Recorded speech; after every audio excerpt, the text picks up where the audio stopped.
My, don't you look sophisticated? Yes. All right, here we go. The Lunsby Show with The T-Bone. And chick brew. God bless. All these years, just get it right one time. What do you want from me? 40 years they've been trying. You couldn't fire somebody if they were horrible, doing a terrible job for the veterans. And now you can say you're fired. Okay. No one listens to radio. And now for a quick disclaimer. The Lunsby Show with T-Bone And chick brew. is brought to you by nobody. We have no sponsors. The show is still rated G. For Gloria. Well, long time no see. Hi. Hello. We'll talk about it in a second. Let's do some housework first. Hello, ladies and gentlemen. It's me, T-Bone. That's my friend Chick Brew. She lives in southern Spain. I live in central Pennsylvania. We normally get together once a week and we talk about things. Normally, I say, when I'm not being stood up, as I was last week by not only you, but by a guest that was going to come on the show as well. I got twice stood up in one episode and want to take this extra opportunity to thank TuBuar for filling in for you. She was happy to do it. So, my friend, tell me, what's been going on in your world? I apparently think I'm young. When you said sophisticated earlier, what I assume you meant was haggard. You had the librarian glasses on. You were looking different. I was trying to hide the bags under my eyes. There's a cream for that. I can't afford that. I'm old and poor, okay? So last week, I started off my week by going to a concert. Yeah. Knowing full well that I was going to be going to a concert on Wednesday. So Tuesday was the only day last week that I did not consume live music. Okay. And that was pretty amazing. It sounds like a good week. My 20s when it was South by Southwest, and I would just go and like sneak into all of the bars that I didn't have wristbands or badges for and enjoy myself. So started off the week at Iconica in Sevilla, concert in the Plaza de España. Oh. I will tell you, the best concert venue I had ever been to up until this point was in the mountains in Montana. Red Banks? Nope, just in a field with the mountains behind in Montana. Okay. The Doobie Brothers Oh, wow. are playing Meteor Shower. Ah, that's cool. It was God provided the pyrotechnics. It was so epic. They shut all the lights down in the crowd and on the stage, and they just jammed out, and we just watched the meteor shower, and it was Ignore it. There's going to be many more. I'll tell you why later. And it was amazing. And then I go see, I can't remember who opened up, but it was Marilyn Manson, Plaza de España. All of the lights that are happening on the stage are also happening in the building. Okay. So all the lighting that you normally see like at night in between the pillars and everything is reflecting what's happening on the stage. So it's almost like you're in an IMAX visually of the stage. It was so, and behind you is just the park. So it's like a treed forest behind you, and then the Plaza de España with a stage in the middle and all the lights. It was amazing. And the headlining performer was Marilyn Manson. Yeah, and it was amazing. His voice sounds so good. You can tell that sobriety is suiting him well. Okay. All right. So that's Wednesday. You're going to That was Monday. That's Monday. Okay. The next day is a rest day. A rest day. Wednesday. And then Wednesday, I took 8 sailors to Madrid for Mad Cool, which was Wednesday, Thursday, Friday, and Saturday. Oh my God. One, it was sweltering the first 2 days. Well, it is Madrid. Yeah. Known to be a little spicy in the summertime. 107 the afternoon on Monday when I went up there. But because the park isn't behind you, as soon as the sun started to set, it dropped like 20 degrees. It was amazing. Oh, it dropped down to the low 90s. How nice. Yes, which I can handle. That was fine. It was like workable. But Madrid, we get up there. That music venue, also phenomenal. Plenty of room to move around. That's Instead nice. of having real grass or just dust, they astroturfed the entire space. So you weren't, you were dirty afterwards, but it wasn't like you were in a dusty field all day, breathing in dust and dirt. It was just like regular dirty. Now, you did this as an employee of Morale, Welfare, and Rec. You didn't do this, you didn't do this as, there's more coming, I promise. I'll tell you why later. You didn't do this because, you're an aging young woman who is trying to relive her youth. No. I mean, yes, but no. But music festivals aren't for people our age anymore. Well, in Spain, they are. That's the best part. I wasn't even close to the oldest person. Like, freaking Abuela was out there with her other Abuela homies, and they're just drinking the tinto, sitting on the lawn, having the best time. It was fantastic. So Chiclana has a big music festival. You don't have to drive all the way to Madrid for a music festival. Well, I took a train. I didn't drive. Oh, okay. It's too far up to drive. Those days are behind me for sure. Oh yeah, we'll just drive up to Dallas for the day. Why not? Can't go to Dallas today. Not with that attitude. You're right. Also, not with gas prices. If I was still driving the car I drove to Dallas all those years ago for all those concerts, there's no way. It's 12 a bit miles pricey. To the gallon, no air conditioning. I'm too old. But over the course of the weekend, I got to see Foo Fighters, Florence and the Machine, Halsey, David Byrne, who was phenomenal. Really? Absolutely. He was like the last act I wanted to see on Sunday, and he was fantastic. Also saw a Perfect Circle. Maynard sounded so good. Dogstar, got to see Keanu on the old guitar. So the funny thing about Perfect Circle is they play a bunch of Tool music. Like if you listen to Perfect Circle live, they're gonna play Tool songs that you know. Well, they played all Perfect Circle because they have a new album coming out. Oh, of course. Well, that makes sense. But they did play a lot from their first two albums, which I really appreciated. Foo Fighters, great, of course, because they're always great. But you know why we're there, right? Like, don't come on and say, we're going to play some new stuff and then some old stuff. Bruh, we all want to be in 2005 still. Do not tell us anything about the Foo Fighters. Like all other big bands that have a new album coming out, do that to you. Here's some music you can't sing along to because we haven't played it yet or you haven't heard it yet. Yay, thanks. That makes for fun. What is fun, and my concert days are over. I'm not going to concerts anymore, but if you get 20,000 people in a venue and they're all singing along to the same, that's fun to me. That's a good time. And then they come out with a song no one's ever heard of before, and you're like, you killed the vibe. Okay, thanks. So that was that's fun. what I respected. Marilyn Manson has a new album that's coming out right now. Yes, go buy it, learn the songs, and come back and see me next time. His first song was from that album. Okay. Right? People are still walking in. Sure, they're getting settled. We're not in. Oh my God, Marilyn Manson's on stage. We should get settled. Yeah. If you know Spanish people, it takes a good 20 minutes. He played that one song from the new album, and he rolled straight into everything that you know and love. Okay. Just straight in. I like that. And he closed it out with costumes and choreography from literally like 2025.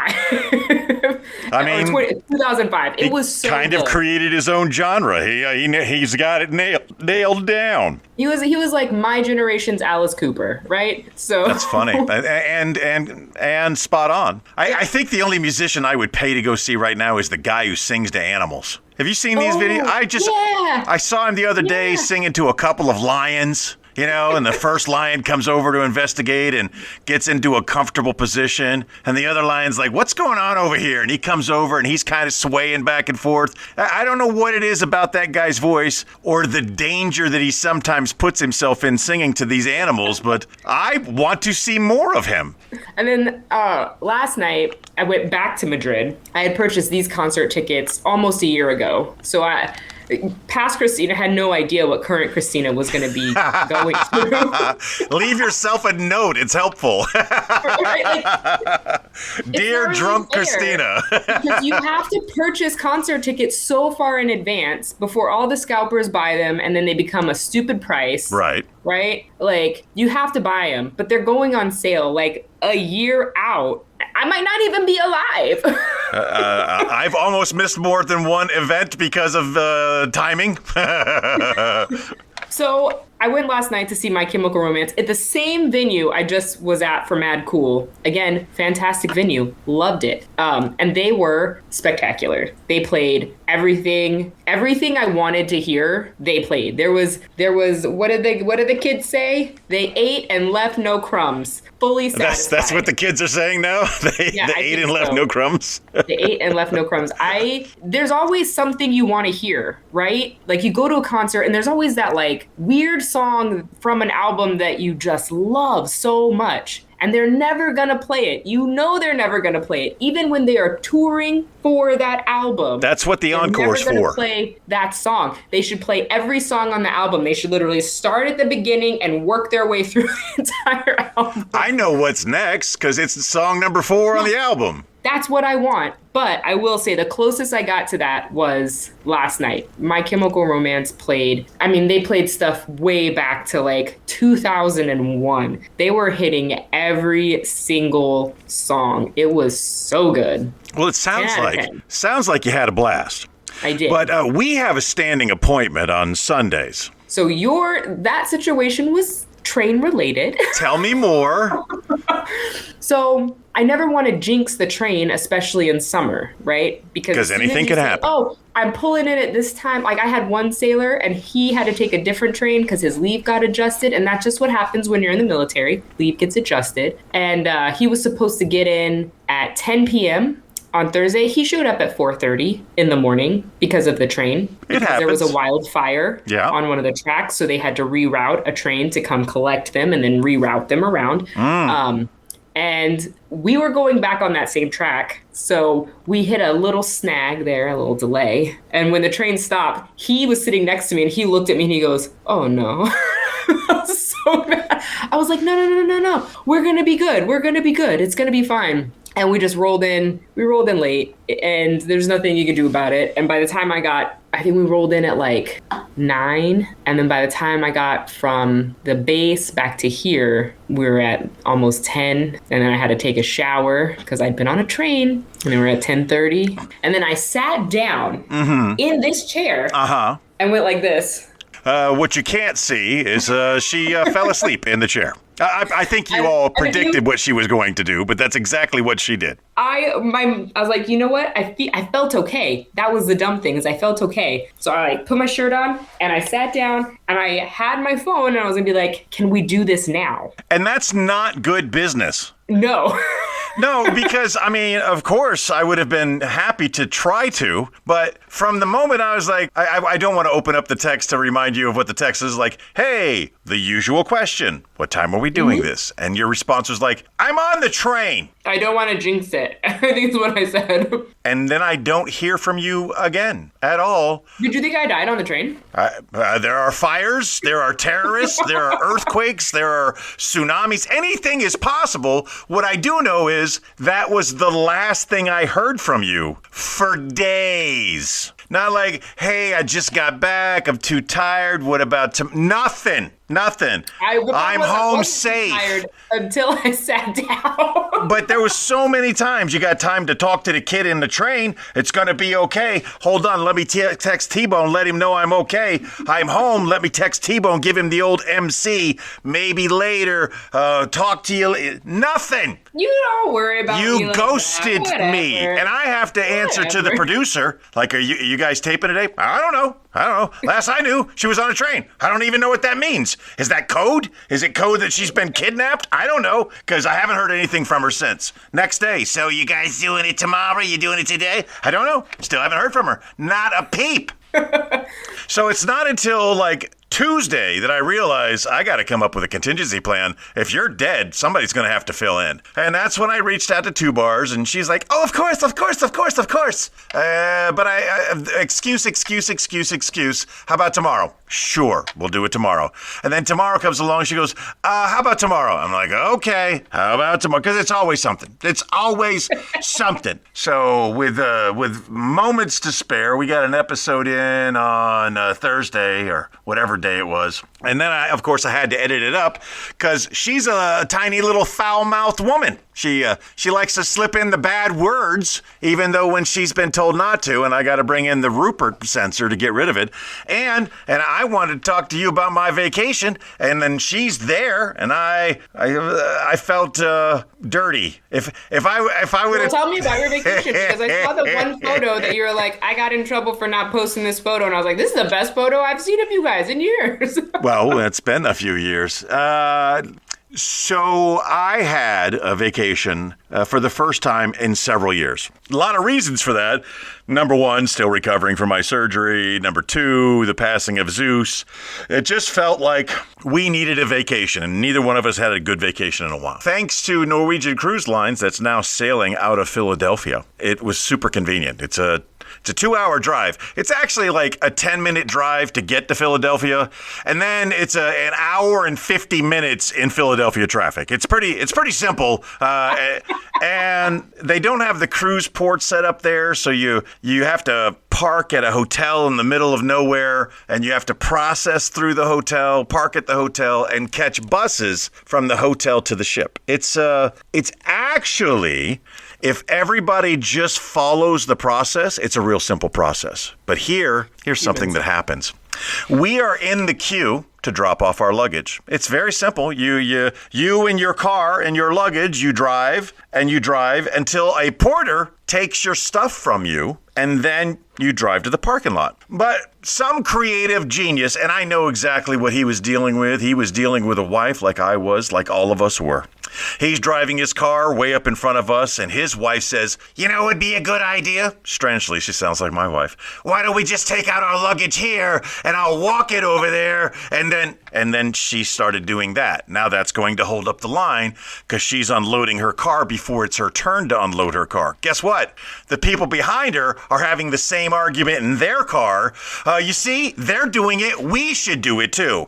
3, 4, 5 iterations later, my wife is on the let's break all the rules bandwagon. Let's screw normalcy. Let's not do it like everyone's supposed to do it. Let's do it like all of these wackadoodles are doing it, because obviously they're doing it for a reason. No. I hold true. No, we're not doing that. If you do that, I'm driving the car away, and I'm not coming back for you. I'm going to abandon you. Enjoy the cruise, because I'm not going to do this. There was many, many times when the love of my life tested my patience to the limit of my patience during this particular thing. But I still... It's an anniversary vacation. It was an anniversary. Not of the vows, but of... It was an anniversary vacation, and it got to the point where I realized one of us was going to be starring in a future Dateline episode. We were testing patience to the level that one of us was going to push the other over the side, and then they would do a Dateline episode about the mysterious disappearance of one of the two. Didn't know which one it was going to be, and that was a recurring theme, so much so that I started narrating things that we were doing, things that would occur on the cruise ship. At one point, she is in the bathroom, and I know this is going to sound strange, but they only give you one in your stateroom. So she was in there, and I needed to use it. And because she was in there, that means I needed to leave, and I did. I made sure I had my little key card. That's important to have. And I head out the door, and I'm moving down the passageway at a brisk pace, and she pops out the door behind me. It's early in the morning. The only people that see her are the cameras, the security cameras. And she yells down the hallway, "Tone, come back!" I got no time to come back. I'm moving with purpose for a reason, and I just angrily flail my hand in her direction as if to say, "Leave me alone, woman." I do my business, I come back. I was like, what was it that you needed? She goes, "Where were you going?" I was like, "I needed to go." And later we played that back in our head about how that looks on the security camera. And then Dateline voice comes to mind. They were put on a domestic violence awareness. They were domestic violence awareness protocol after this early morning incident where she clearly shouted out to him to come back to the cabin, and he ignored her and stormed off. And he was never seen again. It became such a recurring theme that at one of the fancy restaurants, we were having one of those clipped tone discussions. Like, I told you we were going to burger and then she would say something and I would say something. We had a lot of laughs. And I proclaimed to the entire restaurant, take note of this moment for your Dateline interview. This is where she decided to kill me. This is the moment. And of course, the restaurant's laughing and having a good time. We met so many fun people and we did so many fun things. So there's apparently now the thing is, they do these Facebook groups for the cruise that you're going to go on. And you and people you don't know meet in cyberspace, and then you meet on the ship, and you coordinate activities, and you do a bar crawl, and you do things. But, you know, I don't have good luck with Facebook, as the dings keep telling you. I don't have good luck with Facebook. Yeah, you either made some people very mad or very happy. I wish it was the latter. I really do. So they're doing all these coordinated things. Me and her are sitting down one day and we're having food. At this point, I can't even tell you whether it was breakfast, brunch, lunch, lupper, supper, dinner, whatever. After we are eating so much and we're having such a good time. And the great thing about it is the food is everywhere and you just take what you want. Like, you know, what would be nice right now? This thing. I'd like to try this thing. Nom, nom, nom. Oh, that was good. Go about your day. An hour later, you're like, that thing didn't really help. I need some more things. Let me go see what else would be fun. Ooh, a dessert. I didn't think of that. So it's a blast to just drink and eat and party and gamble and you're walking 6 to 8 miles a day on the last day of the cruise. Just the last full day at sea, walking from the room to the bathroom to the room to the casino to the room, just repeating this pattern of bathroom, room, casino, food, casino, bath, just repeating that pattern. On the last day at sea, I walked 8 miles. Just on the ship, just walking back and forth on the ship. But we're sitting one day down for food, and I hear a loud, boisterous person behind me, who I later learn his name is Geoff, with the strangest spelling I've ever seen for an American. It's a common British spelling for Geoff, but Geoff. But minus one of the F's, so it's even kind of weird for British spelling. Goffrey? So Geoff is talking to the couple sitting next to him, which is common. It's so common to have conversations with complete strangers in eating environments aboard the ship. It's even common to do it in the casino. In the casino on board a ship, everybody wants to talk to you. Everybody wants to be your friend, wants to tell you their life story. I go to land-based casinos all the time. All of us do the same thing. Ignore everyone around you and push the button. Push the button. That's because you're at work. You're working. It feels more like work on a land-based casino than it does at sea. On vacation, I remember ordering my first drink at like 10 o'clock in the morning, and I didn't feel bad about it. I'm like, I'm on vacation. You're on vacation. Yesterday, I'm at the casino at 10 o'clock in the morning. She comes around, beer, coffee. I'm like, no, I'm going to wait a little longer today. It feels a little guiltier at a land-based casino having a beer at 10 o'clock in the morning. But nowhere on that ship did I feel guilty about drinking, because I wasn't driving. All I had to do is stumble myself back to my room. That's all I had to do. And I did it successfully every night. There we go. But we meet Geoff, and Geoff is doing this thing that I've seen people do at casinos before, but I've never participated, and I never understood how it works.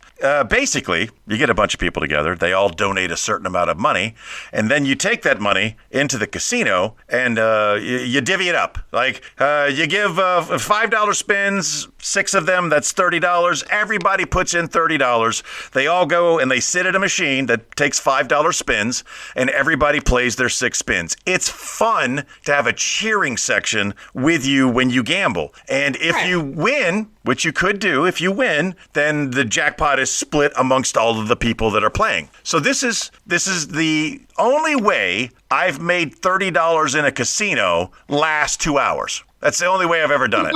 You give me $30, that's gone in 3 spins. But you do this Groupon thing, I don't know what you call it. I like that, the Groupon. And it was so fun. And it's just a bunch of strangers you never met before. I got to meet Ro and Joe, who is an amazing couple that we couldn't stop running into. From the day I met them, for the rest of the cruise, every day, no matter where we were in a foreign country, we would see them.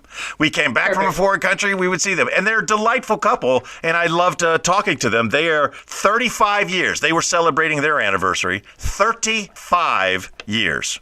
And the first time we're talking to them, they're like, do you two plan on lasting that long? I was like, yeah. Or we're going to star in our own Dateline episode. that's how that's one or the other. So we got Sean is Geoff's wife. How many years do you guys have? How many years were you celebrating? Officially, that's 15.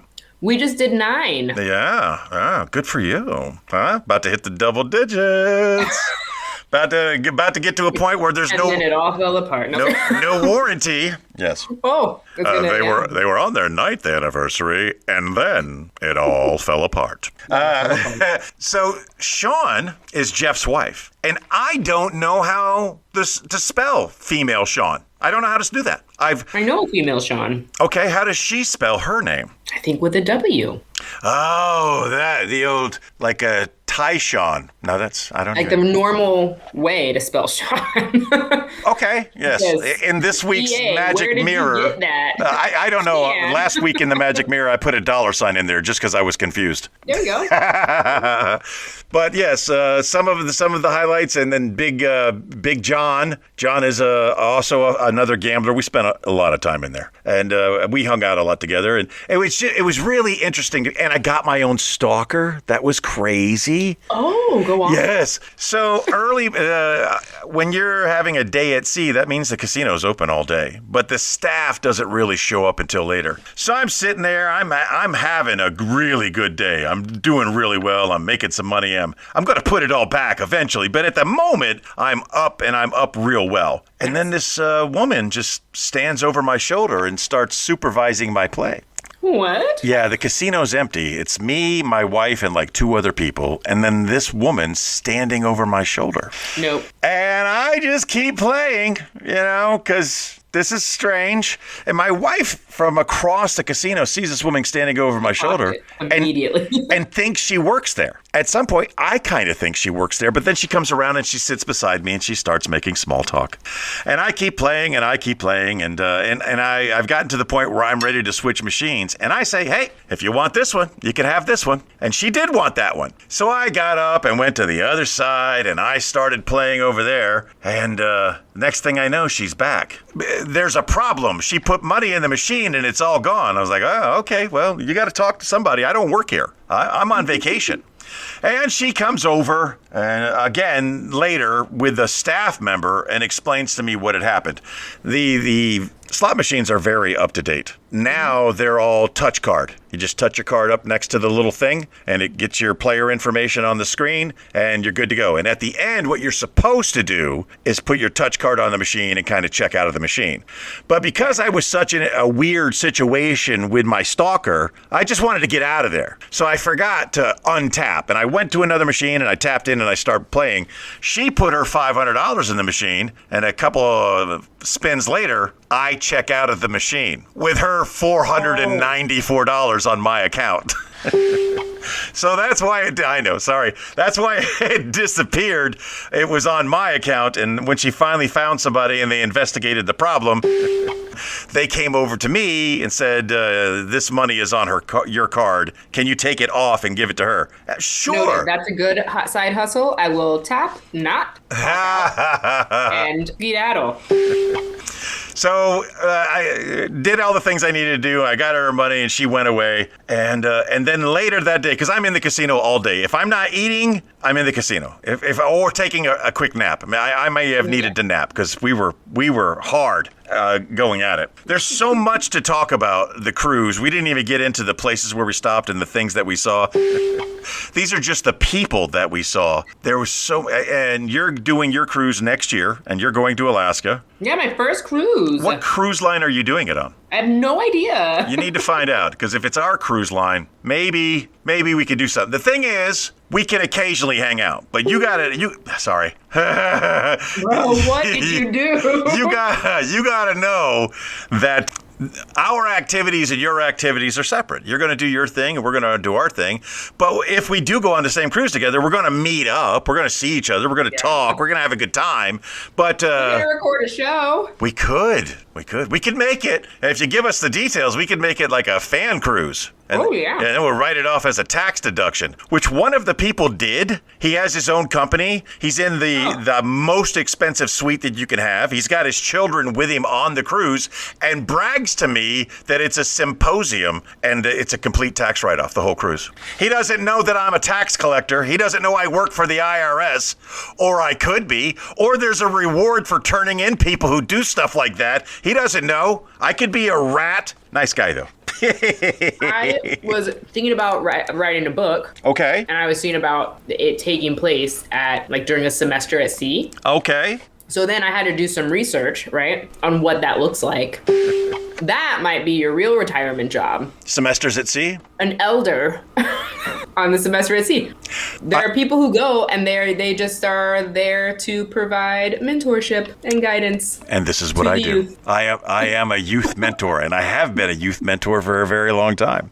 I am a certified life coach. I got the free certificate online, but I got my training as a senior enlisted leader in the United States military, and people would send their children to me, and it was my job to make their children into more productive members of society. And I got a pretty good success rate. And those that didn't succeed, I helped put in prison. Well, to keep this at an hour, as we like to do, I may have to save some of my cruise talk for next time. But I did want to give a shout out to Big John, Geoff, Sean, Rose, and Joe. Just fantastic people that I wouldn't have met had it not been on a cruise ship and had we not done that big old thing that Geoff put together that was so fun to do. That was the best way to spend $30 in a casino. So you think about that when you're going on your cruise. Log on to the Facebook for your cruise specifically and see the activities. Find your Geoff. He might not be my Geoff. It could be a different Geoff. It might not be named Geoff. It might be Geoff. Geoff. Or Reef J. Oh, yeah. There's so many options. There's good names. You know. Might be Tony. I don't know. You always get yourself a Tony. Always find yourself a Tony. They, if I were to ask anybody on the street, hey, what culture comes up with the craziest names for their children? There's a lot of people who would answer one particular culture. Not getting into what anybody might say. I'm just saying, if I said what culture gives their Irish children the craziest names, what would it be? Many of them would say one particular subset. I am here to say long before that happened, Native Americans in the United States had some of the most creative and hilarious and interesting names for their children. Story. I love it. I love a good story name. Yes. Sitting Bull's young daughter was named They Fear Her. That's the name I want. And I'm reading some books, and it's got to do with that time frame in American history, and they tell you the Indian names, and Indian name after Indian name is just funnier and funnier to me. It makes me laugh. I'm like, what an interesting name to give your child. Sits like a duck. Okay, very what descriptive. Would yours be?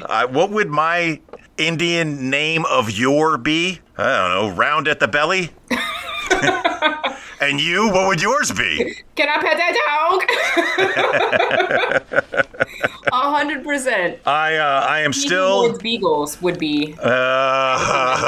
Say it again. She who hoards beagles. She who hoards beagles is your Indian name. I love it. Yeah. You caught me really trying to suppress these yawns. I had a late night last night and a late night the night before. And I look forward to my next weekend where I will also be having late nights during what is the Harrisburg's hilarious 4th annual competition. These We're there comics. already? Yeah, it's competition season. These comics who I've been watching perform, some of them for years, they get up on stage and they do their best to win over the audience. And the audience is a really good judge because I use graphics and mentalities, and I count pops on my voting card. And I am truly trying to not play favorites with people that I know and like, and just honestly, who had the best performance that evening. And with my limited brain powers, I pick out the 5 people that really did the best that evening. And the audience so far has really pretty much agreed with me that these were the 5 funniest people that night. And if you're one of the people who didn't make it that night and you're listening to me and thinking that I didn't vote for you, maybe I didn't, but I still like you. And I promise I didn't mean to, I wouldn't tell any of them who I did or did not vote for. I would just say that me and the audience have been really, really close on both the first round and the second round. This weekend, the 24th and the 25th, is rounds 3 and 4, and that will eliminate the first level of the competition. The next level of the competition, where we go from 64 down to 20. And then from 20, I think we go from 20 to 1. I don't know. Oh, that's a big jump. It is, yeah. Well, it's pretty cool, and it's really exciting, and it's a fun time. And if anybody listening is interested in finding out more information about it, just go to harrisburgcomedyzone.com and check them out there. Again, that's the 24th and the 25th. Tickets are $10. Doors open at 7:30. Show starts at 8. I have to plug it. I want to plug it because I want people to go, because these are people I know and like, and I want to see them. I hope what has happened in the past is it's the Harrisburg Hilarious Competition, but they don't block it. They allow anybody that wants to perform. So we have a lot of people that travel here for it, and some of them have won in the past. So didn't someone from New York win last time? The reigning champion of the Harrisburg Hilarious Competition, I don't believe is from Harrisburg. 2 times, at least, in the last 4 years. I thought he was from New York last year. I don't know. I don't remember. All I remember is... I remember you talking about it. Well, good. I don't know how. It's not like you listen to the show. I listen when you talk. That's the most important part. What? I have been looking forward to this because I have something to offer for a change. It's time to talk about cooking. And tonight prove one thing. You know all. Well, it's been 2 weeks, so you must have made something of interest, of value to our listening audience. Well, you just watched me mukbang while you talked about your... I was watching you mukbang, but I wasn't going to say anything about it. You were doing some colon cleanse as we go. Oh, yeah, I've been eating all this garbage food the last week. I want that broccoli. You should eat more broccoli. It's nature's broom. That's what you say. Cara McAnally. Yep. And I never forgot that. So eating raw broccoli and some other crunchy things you were eating. It was slightly steamed. Okay. And I had some boiled potatoes and some salmon. And that's what you had today? Yeah, that's what I cooked right before I came up here. Okay. That's why I saw your message. I literally started cooking right when you messaged me. I looked at the thing, you said 6:30, and I was like elbow deep in frying salmon. Yeah, that wasn't happening.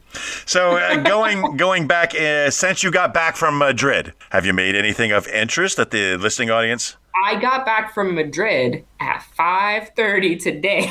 You were in Madrid again? Yeah.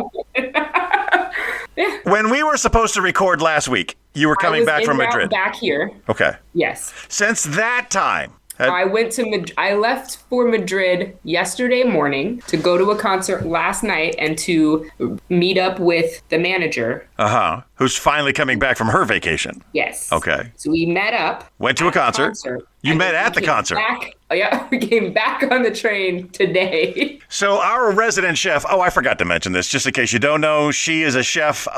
She is a professional food maker. I am but a rank amateur. She's a foodie. I'm a fatty. This is the section where we talk about food. Unless she doesn't make any food, then that makes... I made a bunch of food actually this week, weirdly enough. Like? Now that I think about it. Okay. Yeah, no, I made Vietnamese meatballs with the noodles and the... Stop right there.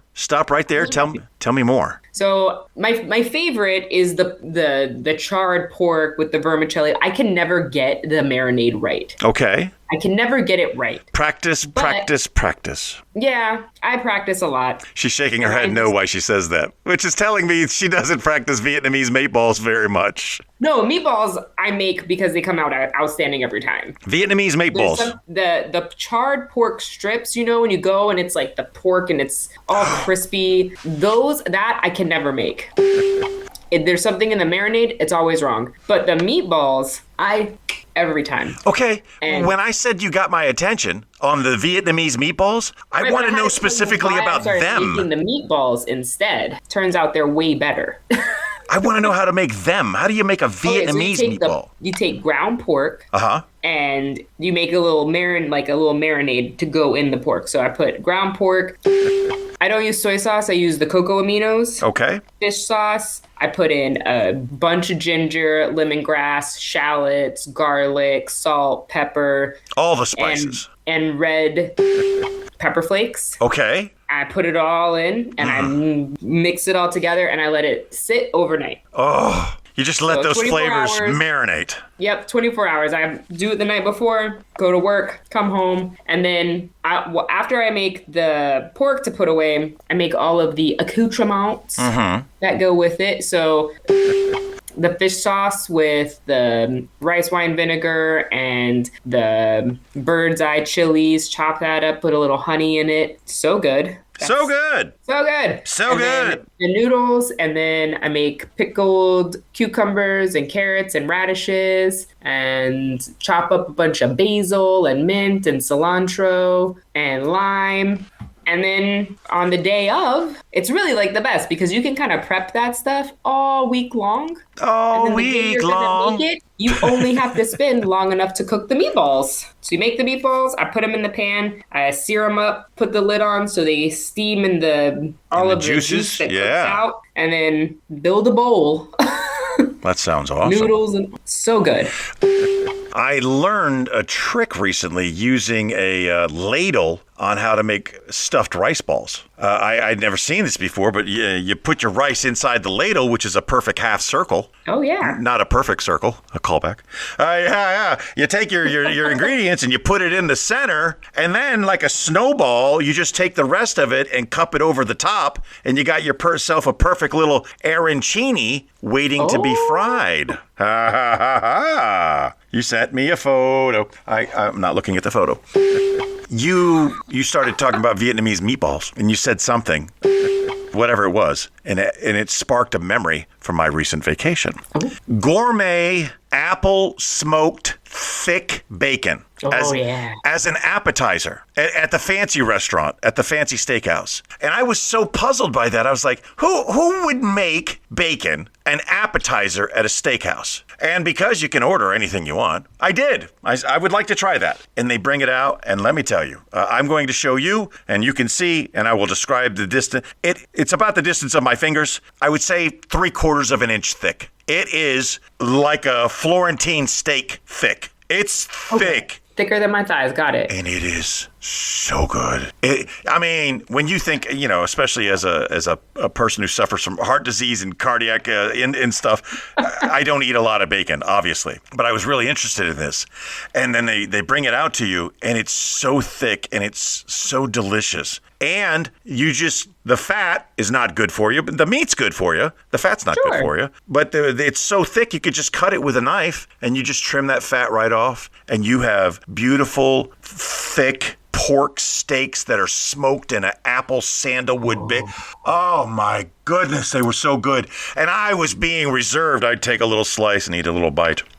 And we would talk and we would discuss, and I was like, I'll just take another little slice and take a little bite. And before you know it, the daggone thing was gone. I did not eat everything on my plate the entire time of the vacation. I would eat some of everything, but not all of anything. And it worked out for me. I didn't put on way too much weight, but that deep cut gourmet sandal applewood bacon, whatever the heck it was, man, that was to die for. Today, mother, in necessity being the mother of invention, I created a new thing, and it's so new, it doesn't have a name. Because French toast is taken. An Italian toast isn't really a thing, but you can toast Italian bread and do a lot of things with it. What I chose to do today was amalgamate the ingredients from French toast with the leftover Italian bread I had.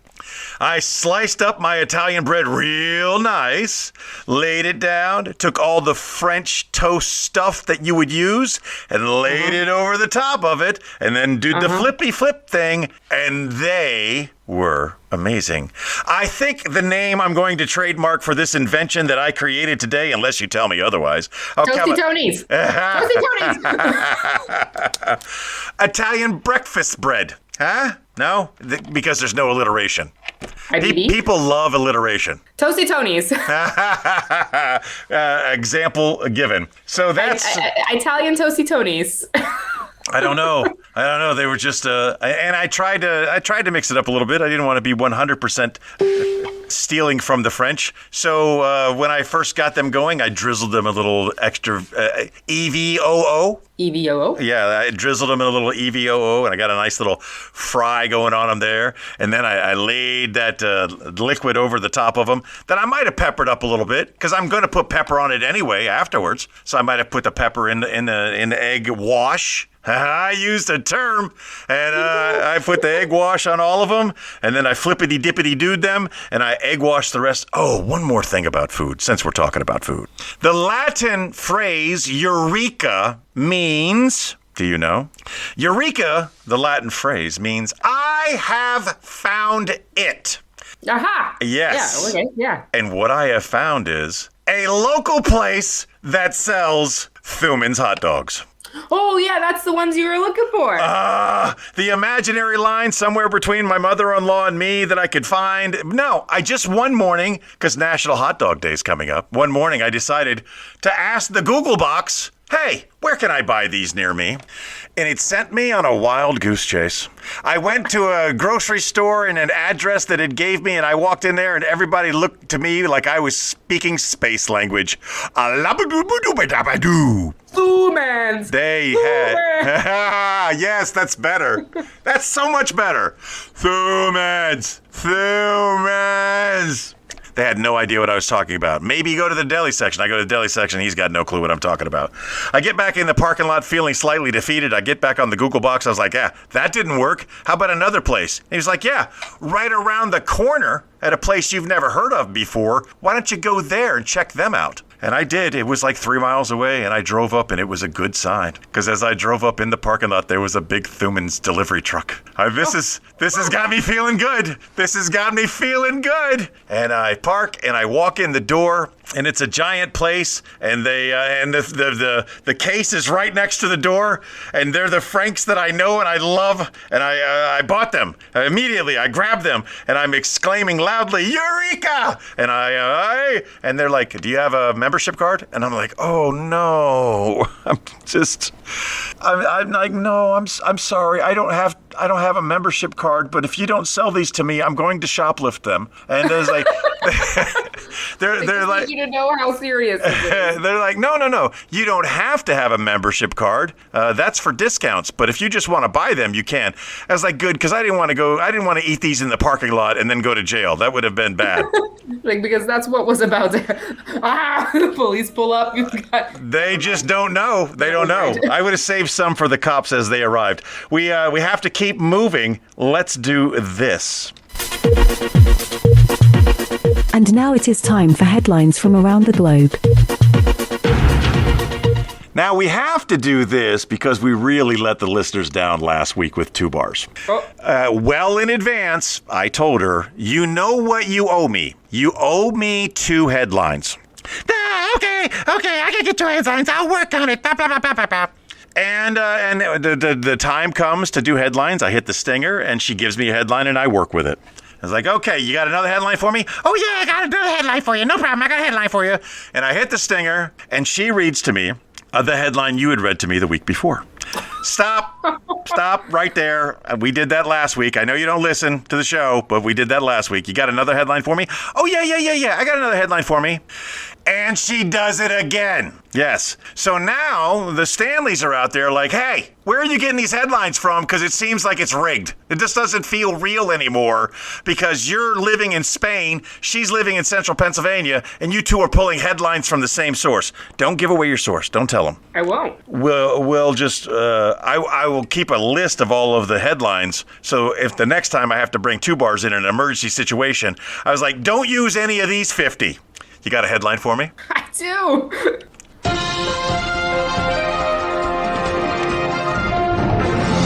Florida restaurant owner gives away free pies in exchange for dead snakes. Okay. I feel like me and TuBuars did that last week.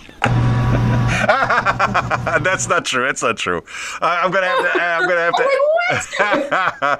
have to ask you to read me the headline again. I was distracted trying to set up the next thing that we're going to do. So say that again. Florida restaurant owner gives away free pies in exchange for dead snakes. Yeah, the snake problem down there in the swamps of Florida has gotten a bit out of control. It's crazy down there, and they're very invasive, and they're really, really big, and they're hard to catch, and they're perfectly camouflaged. So this is good. Whatever incentive it takes. Now, you remember the what is it called? The Cobra effect. Do you remember the Cobra effect? Oh, we talked about that. We have talked about it.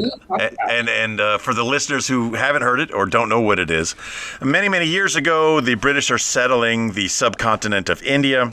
There is a king cobra snake problem. So the British, in their infinite wisdom, said, bring us dead cobra snakes and we will give you a few pennings. We'll give you some change. And the people of India obliged, but then the industrious people of India said, you know what would be awesome? We start raising these snakes, never have to work again a day in our lives. And this goes on for a while. The British are spending all this money on dead snakes, and they're coming in at the cyclic rate. And then they find out, oh, you've been scamming us. Well, we're not going to pay you. Scam? Yep. No. We're not going to pay you any shillings anymore because you've been raising these daggone snakes. And then the people... You wanted snakes, we obliged. What else? And then the people said, well, we can't afford to keep these snakes anymore because we're not going to get any money for them. And they released them into the wild, creating a bigger snake problem. So this guy that's giving away free pot pies... I'm assuming they're pot Very pies. British of him. The people giving away pies. I mean, we are in July, time when we remember our heritage. Yeah. And the Brits. Giving away pies for the capture or for dead snakes is good until it isn't. And then the snake problem becomes worse and worse. You're not a fan of snakes, are you? No, not particularly. Yeah, I don't know. I mean, they do snake things. There was one in our yard not too long ago, a little garden snake. Yeah, not going to bother nobody. He's going to eat the bugs. I mean, he was doing his thing. It's on him if Granger kills him. We had one in our backyard, and it was soon after Zeus's passing. I was like, "You're lucky Zeus isn't here, son, because it wouldn't have been a good day for you." No. And I just let him scamper away. But when it comes to the big ones, the pythons and the anaconda, don't want none. Don't want none unless you got bones, son. You can do side bends or sit-ups. When it comes to those biggins, man, I just want to kill them at the industrial level. I want to kill them.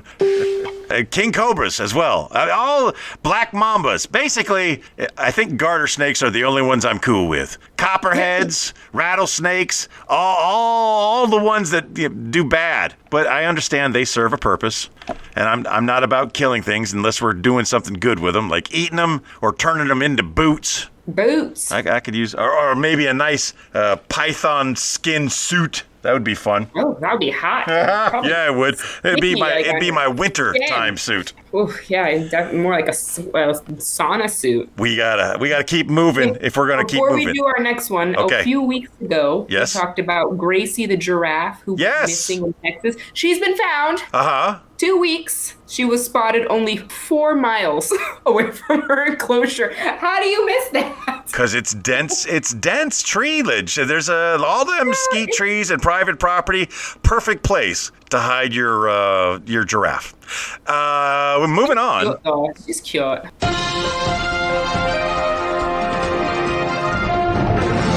Heat forces yodelers at annual Swiss festival to sing in fountains. Ricola. No, yodeling. Put a damper on their yodeling. I just think the best yodel, that's hilarious. It's so hot. So I've been in a fountain or two before in my life, and I don't recommend it. The fountain in Cadiz I've walked through. The fountain at the Puerto Bull Ring, a lot of my people have been in. Yeah, I think it's funny that they're just trying to cool down by putting their feet in the water. That water's not meant for drinking. It's meant for decoration. But, I mean, on a hot day, it does have a cooling effect, and I'm not knocking them for it. I don't like the fact that they're doing yodeling at sea level.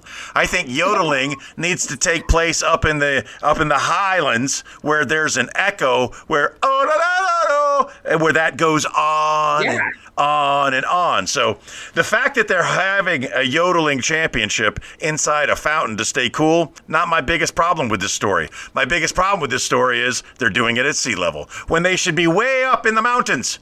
You know, the only time I've actually ever heard someone do the real yodelahis was Jewel and her dad at a concert in Austin. Well, I saw Jewel and her dad do that on the TV show Alaska, The Last Frontier. That's when I found out they were doing those things.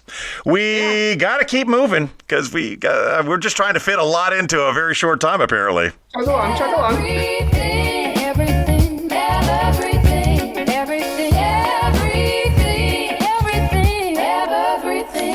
The book of everything. One of everything. One of everything. One of everything. The book of everything. One of everything. The book of everything. The name for stomach rumbles has been a topic of discussion in my household this week, but the Book of Everything tells me that the actual name for stomach rumbles is Borboriigami. Borboriigami is the official name for stomach rumbles. Yeah, the grumblies. The grumblies or the... Give me some other ones that you may have heard in your years in the military. The bubble guts. The bubble guts. That's a popular one. I may have to bleep myself out there. I slipped just a little bit. The gut grumbles. I think that's a great one because people love alliteration. Alliteration. People love alliteration. That is your fact from the book of the week. Borboriigami is the name for stomach rumbles. We challenge you, the listener, to use that in your everyday conversation. The last thing that we're going to squeeze into this episode is this week's question of the week. There is no opening. Wait, why are you getting the pings? It's an AI trap I'll tell you about the next episode. I believe it to be an AI trap because I've never received so many responses on a statement or a comment that it's not worthy. Moving on quickly as we wrap this up. If you were to take a low budget vacation, where are you going? What are you doing? That's the question of the week. I'm going to read some of the responses from our listeners, and you're going to think of your answer to this question. If you were to take a low-budget vacation, where are you going? What are you doing? I have all the comments pulled up here in the order that they were received. No, yes, maybe, I don't know. Comments have been weird this week. Our friend Damian shows us a picture from the West Shore looking at the East Shore of what I believe to be Harrisburg, Pennsylvania. And I don't know what that means. And we have been encouraging people to give us their answers with pictures only so that they can come back and explain them after we take a swing and a miss at them. What I will say is today I was near the Susquehanna River, which is a very, very shallow river. At many, many points, it looks like you can walk across it. And there were pontoon boats up along the shore that were all, waiting to go somewhere. And I don't know where it would be safe to ride any boat on the Susquehanna River because it's just too shallow. Matt Lane, he gave us a great one, a couple of pictures of New Jersey, and then said New Jersey is the armpit of America. I gave him a laugh emoji for that. The patriarch of the Taney family said Williams Grove Speedway. So Williams Grove Speedway is relatively close to us, and it's just a little dirt track where people go and for a little bit of money have a really good time. Mr. James Taney, he gave us the Marine Corps Museum at Quantico. which I have been to, and it's a very iconic museum, so that when he posted the picture, I immediately recognized what it was. But because he is what he is, he decided to give us another picture of the Marine Corps Museum from the inside. I think he gave us the inside one first. He says, one night in a hotel is cheap, and this is hands down the greatest museum I've ever been to. Nothing ever comes close. So if you find yourself in Quantico, Virginia, make it a point to go to the Marine Corps Museum. Miss Jessica Taney is a big fan of the Wolf Lodge up there in the Poconos. Oh, yeah. It's a big deal. Indoor water park, all of that stuff. Have you? Yeah, in North Carolina. There's one out by the Speedway. Okay. Well, I thought the Wolf Lodge was an expensive place, but the Taneys took the time to inform me that it's really not that bad if you look around and find some deals and get some coupons. Our other Damien friend gave us our final comment for this week and this week's question of the week. Damien Robinson has a superimposed picture of himself in the Al Bundy position, sitting in front of a TV, maxing and relaxing. And that is all the things. We're gonna wrap it up at an hour and 5, and I'll do my best to bring it back down to an hour even.